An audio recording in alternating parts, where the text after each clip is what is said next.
hano hirya hari ahantu nzi hakunze kumanuka abantu urabyumva amatelefone n'udukapu tw'abagore n'udupapuro n'amakariso nawe amakariso ushaka amakariso njyewe uzanyibire foto akira amafaranga oya reka nkubwire njyewe ngiye gushinga igitekerezo business yo kuzana abantu hano nkababwiriza bagafashwa none buriya amafaranga asazaza n'ukuntu nabizobereyemo none iyanjye gusenga se nyamara abakristo bariyo mani batanga amafaranga aya banza mwumve igitekerezo cyanjye ubundi se muri uyu mujyi wa Kigali boro urwaye iki ngiki akata yumva ko ngeri pasiteri wa nyawe we nzajya kugira ati wese wiba nimugora swara wibye ugatutura nawe ukavuga ngo ari gisore savuga ngo uzajya wiba ibishyimbo we nkavuga ngo si wibye bagisa y'abandi nyawe musaza warayiga ugatunatura ahita nura kuko noneho baba kristo bazajya bagira ngo urabonekera kubera twaba tubiziranye ukambabwira duhaguruka tujye gukora iyi business twayinogeje se ahubwo twayitangira kuyipangira hanga agera twabisoje kugira ngo abazaza gusenga zatangire tubereke uburyo ki ubonekerwa ariko nawe icyo gitekerezo cyo kwiba ntabwo ukivamo nari bingenza nawe yingeteka mbaze mubwire jewe zaza genda mu banze wenda nyine mu bakristo cyangwa babwira babaze nyine wewe wigisha wato oya wowe umva kuntu uzajya bamwe urabizi mu pastor ko nabwiriza uzi ko yerekwa none bazajya bahita babwiriza yerekwa se byanyabo babaze n'icyabazanya ariko kandi bazaba bazi gusenga icyo bashaka cyo gusenga baba bashaka amavuta nyine nukugira ngo tubakuremo amagambo abakuremo amagambo ariko ngareka nkwe we ikigoryi uri pasiteri nari pasiteri n'ikigoryi kagoryi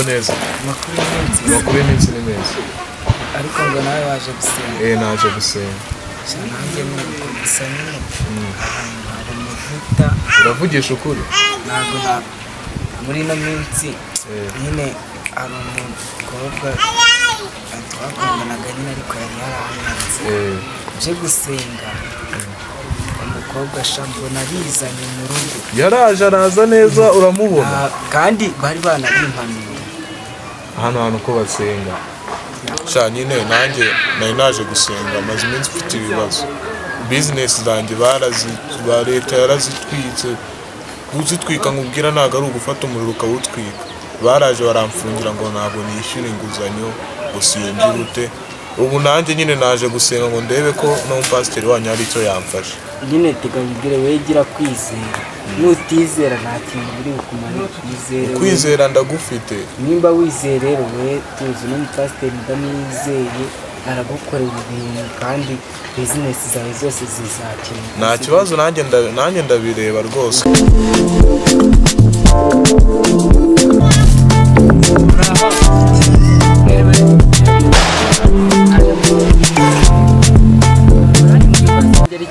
kenshi cyane gusa hano harafashe ahantu haba amavuta kuko reba nk'ubu ngubu nanjye mu minsi ishize hari ukuntu bitagendaga neza ariko ndashima Imana gusa uje gusengera hano nakwizera none nta kintu byakumarira kuko umva impamvu nkubwiye ngo ari nakwizera nta kintu byakumarira nk'ubu ngubu nanjye hari ahantu urabyumva bari bagiye kuhanyuza umuhanda baraje nasenze Imana nyine kuko bari gupanga yuko batazatwishyura nsenga Imana baratwishyuye mbaza ngo bamaye amafaranga angana iki bamaye amafaranga bamaye miliyoni 5 nahise nzana mu miliyoni ndavuga ati nanjye nyituye Imana kuko imirimo yanjye ashimwe n'Uwiteka iyo twahasengeye ikintu cyose watura Imana cyose gitagikemuka we kuba ufite kwizera ugatanga icya 10 n'amaturo ibintu nk'ibyo bita bikunda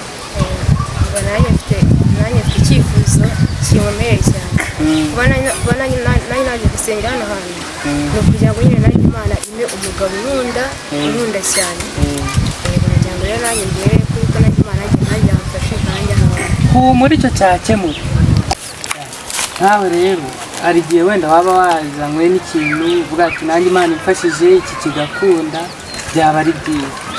Buri wese abaje hano afite ikimuzanye, ntabwo aba aje byo gutembera. Nanjye rero ikintu cyanzanye hano naje gusaba Imana, ndimo ndiga amategeko y'umuhanda. Naje gusaba Imana ati imbabarire wenda ime amahirwe nanjye mbashe kuba natsindira perimi n'abandi kugira ngo nzabone akazi ko kumutaha. nta muntu ntaduci ntabwo acika njye ntabwo yacika n'amavuta mbafite witonze ubanze mugegero wa muntu aramuhakira njye nabaye pasiteri ngo mbwire Byarangiye ahubwo abantu cyagenze neza wewe uko yambwiye uwa mbere yambwiye yuko ashaka perimi. vuga cyane ariko ntabwo ari ngo perimi uwa mbere ashaka perimi, ariko hari n'undi musista ni umusista ako udashaka urabyumva, ntabwo namutereta urabizi uwo nawe ngashaka ahubwo umugabo. aya njye ntabwo namutereta ashaka umugabo, uwo mugabo ni njyewe buriya ntari rero ahubwo uzagenda utari mu izina rya pasiteri. njye nzagenda ndi pasiteri nese yakubwiye ko ashaka umugabo mani ashaka umugabo kandi ari seriye. oya njye nzatamubwira ati njye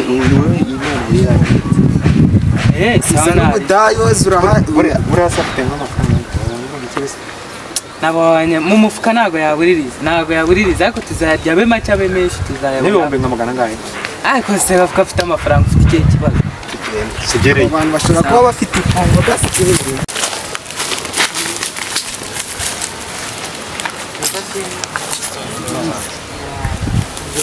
pasiteri nawe ni inzira dutangira amasengesho kugira ngo nawe ahagere bisa nk'ibyatungana twagiye.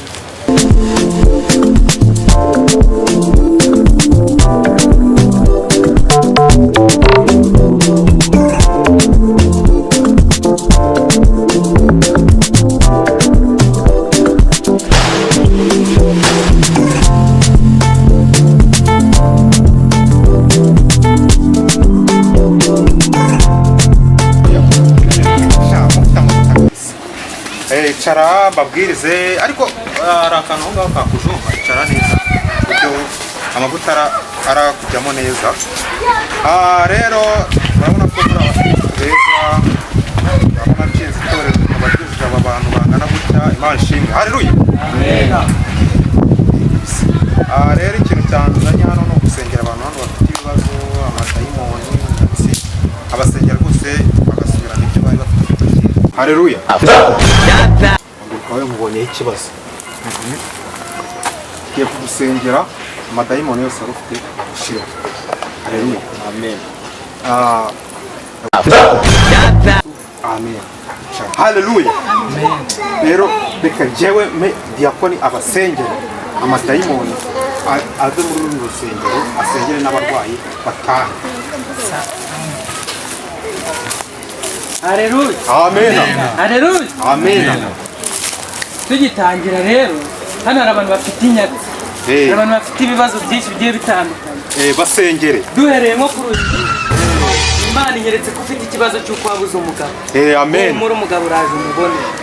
Imana inyeretse ko ufite ikibazo cya business zawe zahiye, kuri umutima hamwe urahaye business zawe zizamuke kuko uko bwiye. Amen. Imana inyeretse ko wabuze perimi.